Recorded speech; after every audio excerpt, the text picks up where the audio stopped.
Hello, I'm Bishop William Medley of the Diocese of Owensboro, and pleased to welcome you to another version of Across the Diocese.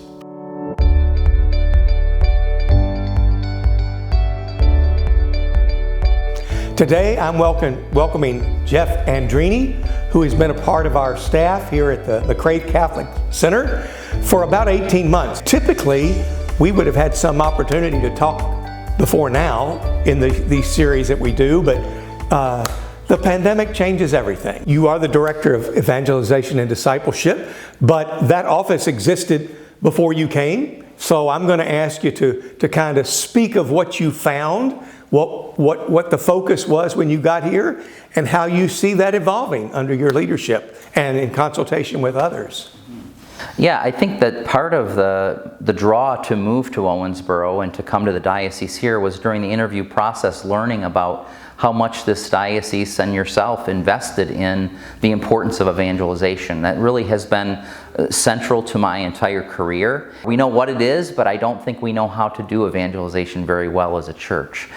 So the resources that were put into beginning this office 3 years ago, and then the focus on the bishop's document, Living as Missionary Disciples, and the fact that you brought together all priests and parish staff of the diocese for a 4-year process to teach them, to train and teach about this, and to really dream and to ask the Spirit, how can we move in this direction? To me was just super important that this was on your radar and a desire for the diocese. So that coming to that idea and then moving here and working with the director, Joe Bland, and Father Larry McBride, some of the people on the committee, I was just really excited about where the diocese is heading. And when the position opened up in January of this year, I took it, and this became the second director of the Office of Evangelization. And you also added "and discipleship" to the title. And that is really important to me as well, because I think that's something, as Catholics, we know we're disciples, but we don't always know how to live that out in our daily lives, how to share that in community, and really encourage one another to be the best we can be. So that idea of discipleship is really important as well. What do you see now as the vision and the focus of the work now that you've been in it for 10 months?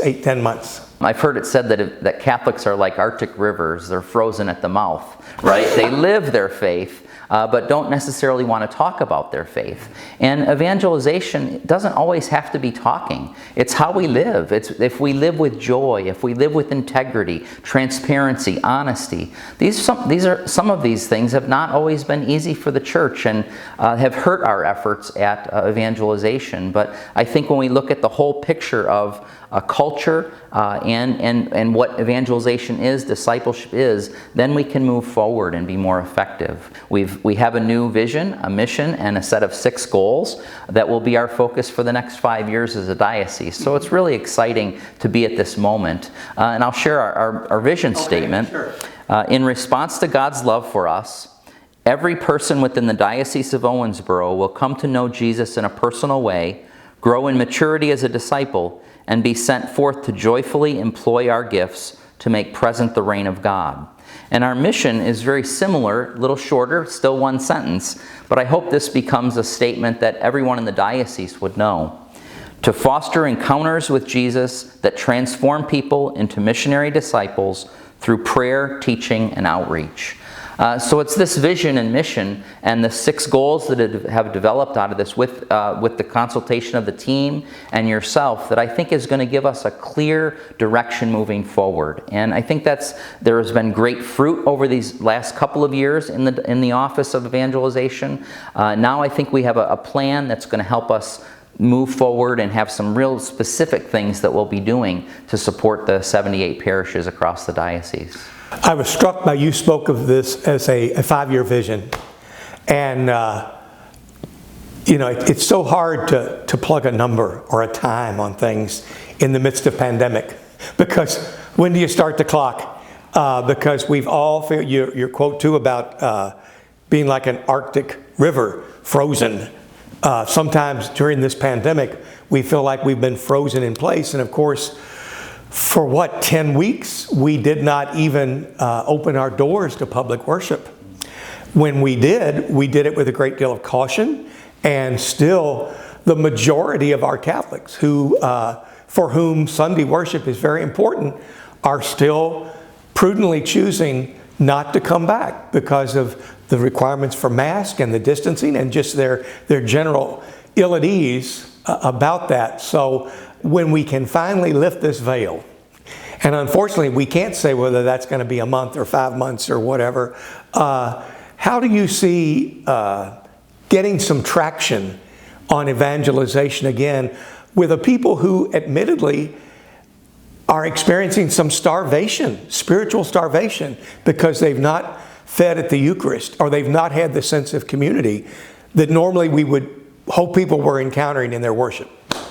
How's that for a simple question? Yeah, right, exactly. Well, I think we can look at this in two ways. That the pandemic is something we couldn't have planned for, we couldn't have anticipated, but it redefines and challenges us to find new ways to do things.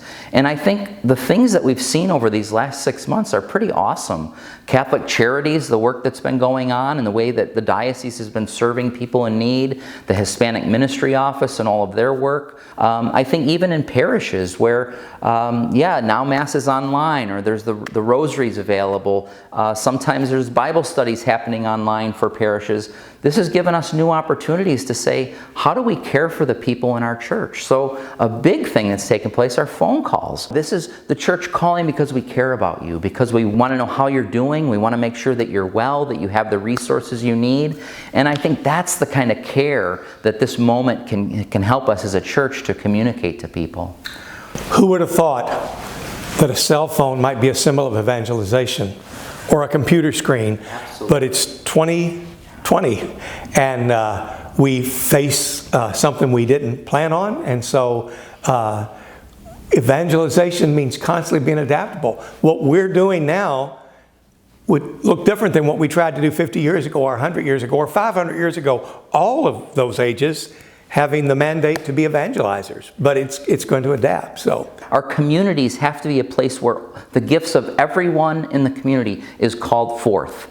And it's not just one person's job or the staff's job. It is the whole community recognizing their own gifts and their own discipleship. How is God calling me to live and serve and the mission of Jesus in my home, in my workplace, and in my faith community? Evangelization is important, and what we say is important, but what we do is equally important. And it's not just welcoming people into the church to help them, if once they believe, then they can belong. We have to get to a point where we welcome people and they belong before they believe, and that we love them where they are, and we keep modeling more and helping them grow more and more into being full disciples. So I'm excited about some of those pieces. Sometimes when we talk about discipleship and evangelization, we're somewhat intimidated by the structures, but people need to be reminded that teaching your children to pray, assuring that they're being formed in the faith, saying grace before and after meals, working in the soup kitchen,